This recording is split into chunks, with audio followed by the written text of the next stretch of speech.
Saya Pendeta HKBP Resort Parulian di pagi hari ini menyapa Bapak Ibu serta saudara-saudara sekalian. Salam sejahtera bagi kita semua. Sebelum kita mendengarkan dan merenungkan firman Tuhan di pagi hari ini, marilah kita berdoa. Ya Tuhan, Allah Bapa dalam surga, hati dan pikiran telah kami siapkan untuk disapa firman-Mu. Amin.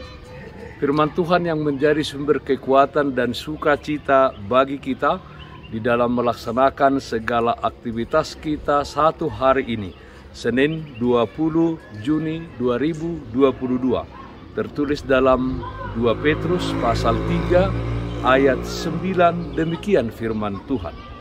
Tuhan tidak lalai menepati janjinya, sekalipun ada orang yang menganggapnya sebagai kelalaian. Tetapi Ia sabar terhadap kamu, karena Ia menghendaki supaya jangan ada yang binasa, melainkan supaya semua orang berbalik dan bertobat. Tuhan tidak lalai, Dia menyertaimu.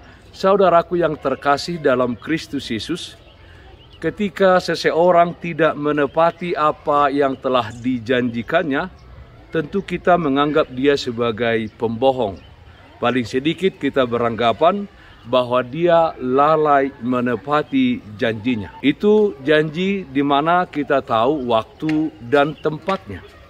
Dalam Alkitab, Tuhan berjanji bahwa Dia akan datang kedua kalinya untuk menghakimi orang yang hidup dan yang mati. Janji Tuhan ini tidak seorang pun yang tahu kapan waktunya dan di mana tempat kedatangannya, selain dari Bapa yang di surga.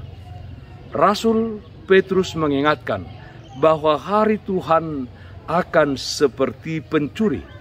Tidak ada seorang pun yang berkuasa mengetahui waktu kedatangan hari Tuhan.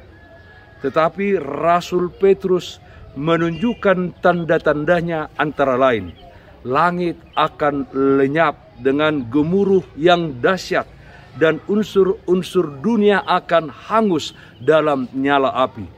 Kemudian bumi dan segala yang ada di atasnya akan binasa dan hilang lenyap dari pandangan mata.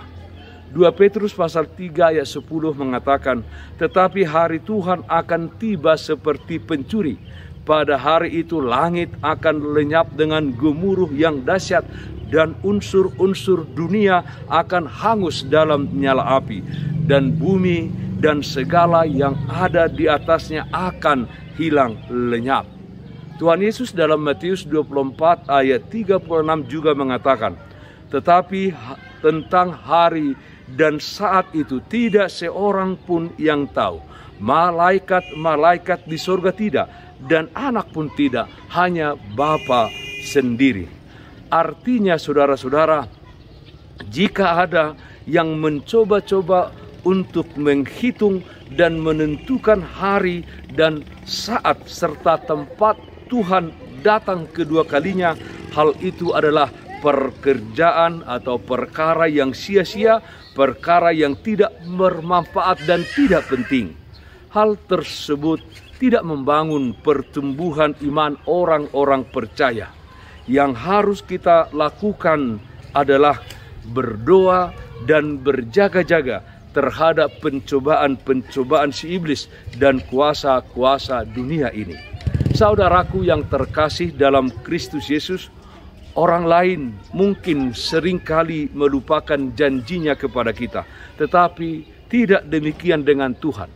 Tuhan selalu menepati janjinya kepada kita. Sekali Tuhan berjanji, maka Ia pasti akan menepatinya.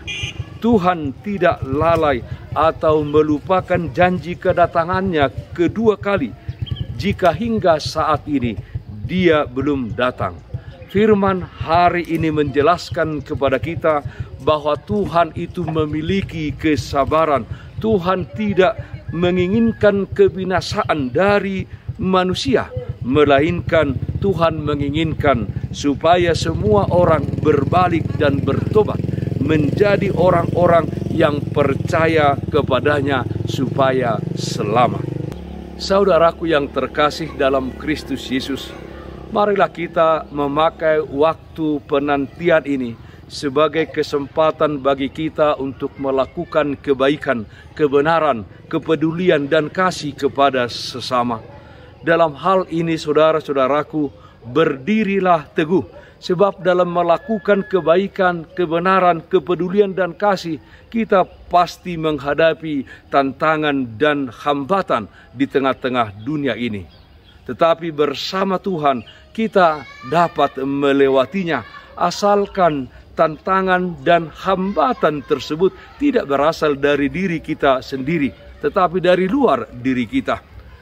Jangan bimbang dan jangan meragukan janji Tuhan dan penyertaannya di dalam hidup kita. Percayalah bahwa Tuhan yang berjanji pada kita jauh lebih besar kuasanya dari semua tantangan, pencobaan, persoalan hidup yang saat ini kita sedang hadapi. Tuhan tidak lalai, Dia menyertaimu. Amin.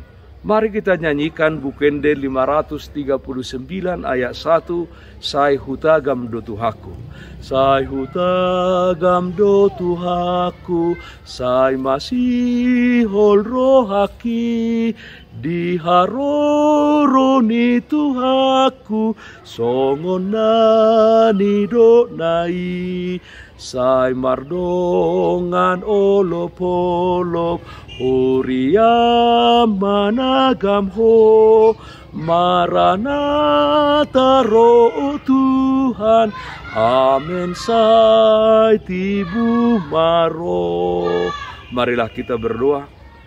Terpujilah namamu ya Allah Bapa dalam surga, kasih setia Tuhan senantiasa menyertai kami di dalam kehidupan kami. Banyak persoalan, banyak pergumulan hidup di tengah-tengah dunia ini yang kami hadapi.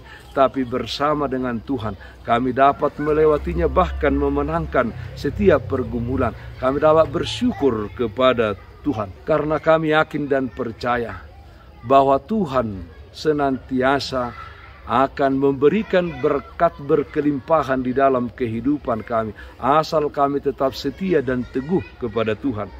Ya Bapa dalam surga, kami juga yakin dan percaya bahwa Tuhan tidak lalai akan janjimu bahwa Engkau akan datang kedua kalinya untuk menghakimi orang yang hidup dan yang mati. Ajar kami untuk memakai kesempatan ini ya Tuhan, untuk melakukan kebaikan dan kebenaran di dalam kehidupan kami. Dalam satu hari ini kami serahkan seluruh aktivitas kami ke dalam tangan pengasihan-Mu. Kami berdoa yang sakit dimanapun saat ini berada, Tuhan berikan kesembuhan. Yang berduka, Tuhan berikan penghiburan. Dalam nama anak-Mu Tuhan Yesus Kristus kami berdoa, terpujilah namamu. Amin. Kasih karunia Tuhan kita Yesus Kristus, kasih setia dari Allah Bapa, serta persekutuan Roh Kudus, itulah yang menyertaimu hari ini, kekal sampai selama-lamanya. Amin. Bapak Ibu saudara-saudara yang terkasih, tetaplah jaga kesehatan jasmanimu, terlebih kesehatan rohanimu. Bersihkan hatimu dan cintailah sesamamu. Tetaplah berdoa kepada Tuhan, sumber berkat dan anugerah di dalam kehidupanmu. Salam kasih Tuhan Yesus Kristus untuk saudara semuanya. Salam sehat, tetap semangat. Tuhan Yesus memberkati kita semuanya. Shalom.